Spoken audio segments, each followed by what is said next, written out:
You join me in prayer for a moment.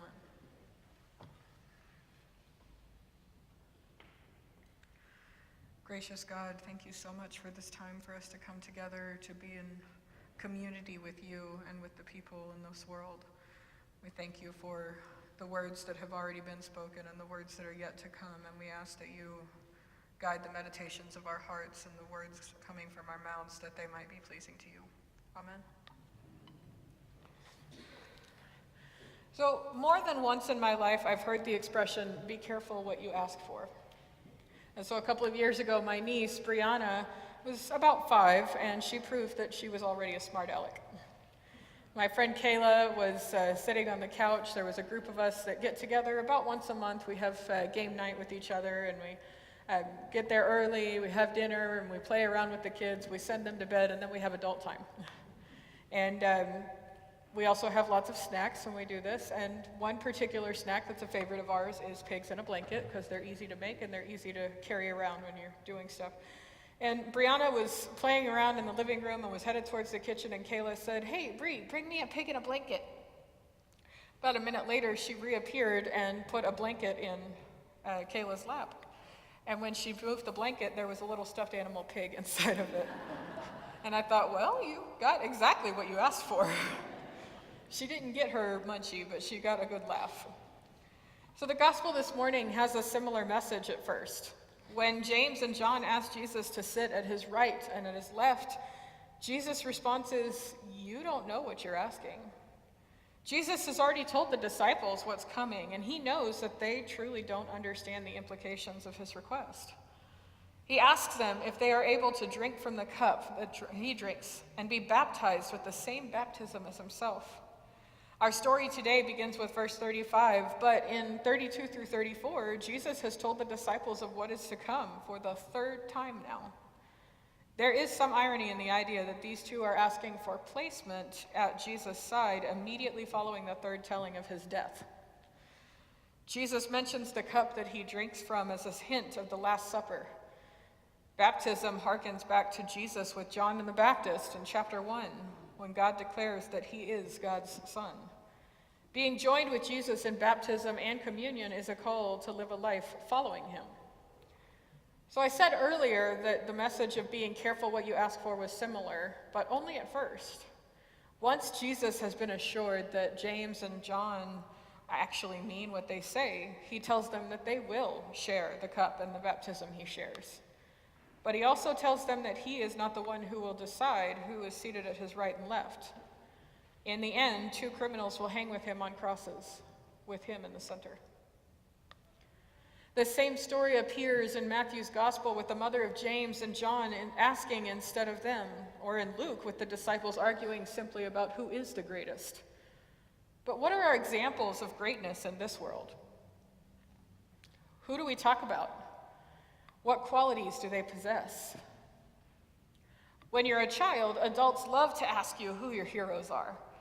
And in the midst of favorite sports players, actors, and superheroes, we get a sampling of occupations as well. Some children idolize astronauts, firemen, musicians, presidents. Most of the time, the people listed are rich, famous, or sometimes non-existent in reality. Who were your heroes when you were young? What made them special? When I was young, a small child, I loved the Power Rangers. They saved the world, so they were awesome. They also had really cool gadgets and their transforming robot vehicles. That just was really awesome. So as I got a little older, one of my favorites then became Julie Andrews. At least now I had a real human being to attach to, but I had no personal connection. I simply was a choir kid and a lover of musicals, and I was always thrilled to watch a movie with her in it and sing along. I further loved her story of overcoming her health struggles to continue doing what she loved the most, acting and singing. I continued to admire her, but I soon began to love teachers. From the time that I knew what a teacher was, I wanted to be one. Teachers help people, and that's what I wanted to do. When I left teaching, it took some time and some listening to God's call for me to realize that there were tons of ways that can be helped, and I was being sent into ministry. Ready or not.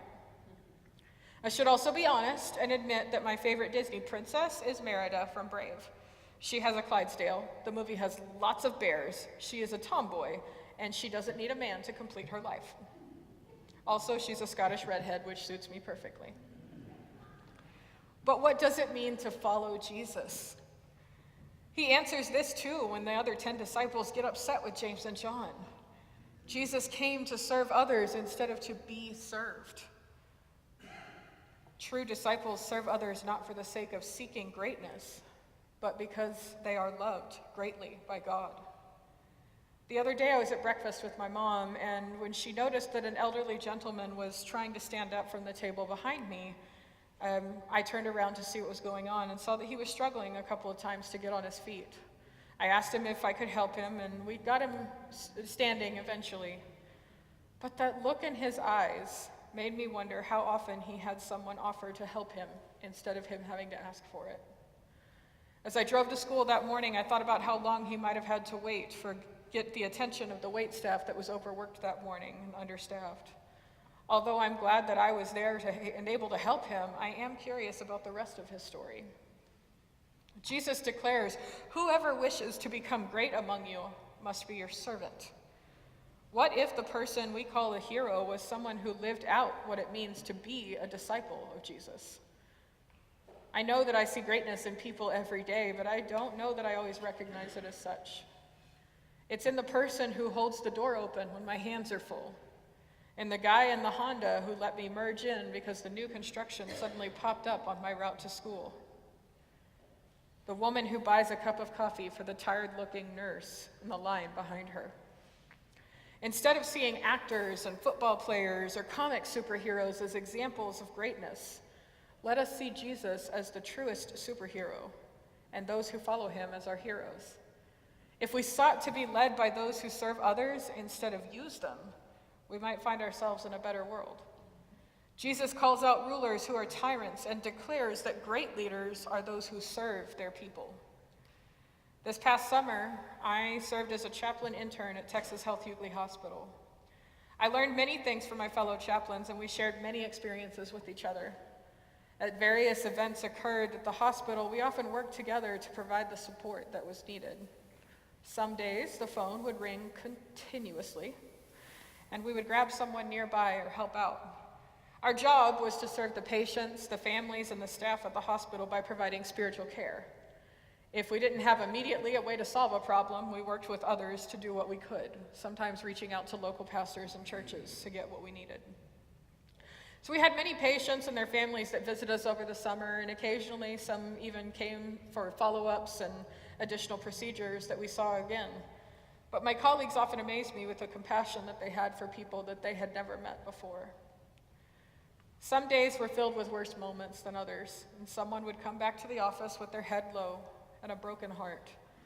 In those moments, we could hear the voices of others who had said that they could never do our job. But what I found for myself this summer is that no matter how hard it was for me to be there, it was much harder for the families and the patients that we were serving. I was not there to be remembered. I was not there to receive an award for my service. I was not there simply to learn or to get paid. I was there to be there. My job was to walk with someone in a difficult journey. My job was to help patients and families see the love of Jesus through the care that they received in that hospital. Because of my job, I found myself doing many things that summer that were outside of my expectations. I sat with children in the waiting room while their father visited their mom and the doctors in the ER trying to get answers. I sat up with a patient for several hours simply because she was lonely. I talked and prayed with a woman in ICU who could not be comforted by pain meds, and the nurse called desperately seeking the one last thing she could think of. I delivered coffee to a terrified wife, and her husband was in the ER, and the team was working very hard to help him. One of my favorite moments involved a scared child one night who was in a lot of pain after an accident. He was very thirsty, but of course with the testing he couldn't have any water. And eventually I was able to talk the nurse into giving him just a few ice chips. And those ice chips were limited because he couldn't have too many. And so I told him, I said, these there's only a few of these. You've got about 10. So you've got to make them count. You've got to make sure that they're really, really good. So this one's cheesecake. So he had the cheesecake. And then the next time he needed an ice chip, I said, all right, last one was cheesecake. What's this one? That one was cookies. By the end of the night, we'd also seen some brownies, milkshakes, some chocolate, and tres leches. We ended up having a good time, and he was able to calm down. And he was transferred to a pediatric hospital, so I don't know what happened after that. But what I hope he and his family remember is that he was cared for. My colleagues each shared many of their own stories and walked through a rough moment with a patient or family. They held hands of patients as they received cancer diagnoses. They prayed with families when patients came into the ER. They came in early and left late when something came up that needed their attention. Each of these stories stays with me as a reminder of what it means to follow Jesus. When we serve others, we serve God. When we see others, we see the face of God in them. Whether a moment in the hospital was my own or a story shared by colleagues, it has shaped my personal beliefs around service. So often we find ourselves in a position to do more than what is asked of us. Jesus' message to James and John was that greatness does not come with desire, but with service. God calls us to share the good news of Jesus Christ with the world. Jesus showed us that greatness is revealed in service to others. Washing of feet, healing of the sick, feeding the hungry, teaching. Service comes in many forms for Jesus, and it can for us too. There's a great power in community, and as some of you know, I had an aunt who passed away this past Thursday evening, and she was surrounded by loved ones. Her community had gathered there together to be with her in her last moments as she just gently went to sleep and went to heaven. And this wonderful moment of realizing for me that she had taught me so much about what it means to be community. Whether she was right next to me or hundreds of miles away, she always was asking, how's it going? And she meant it. She wanted to know because she was a part of my community. She was one of my biggest supporters and still is because her memories are there. And she taught me that community is not about the people who are immediately there, although that is wonderful. They exist in all places, whether they're in Montana and Wyoming or in Chicago or here in Texas, which is where a lot of my family is. It's something that makes community. For the past 5 weeks, we've added one verse at a time of the hymn, All Are Welcome, using themes from each verse in our temple talks and sermons. The final verse we sing today will remind us that the truest form of community. When we gather in the name of Jesus, we know real community. These words, let us build a house where all are named, their songs and visions heard and loved and treasured, taught and claimed as words within the word, built of tears and cries and laughter, prayers of faith and songs of grace. Let this house proclaim from floor to rafter that all are welcome in this place. Amen.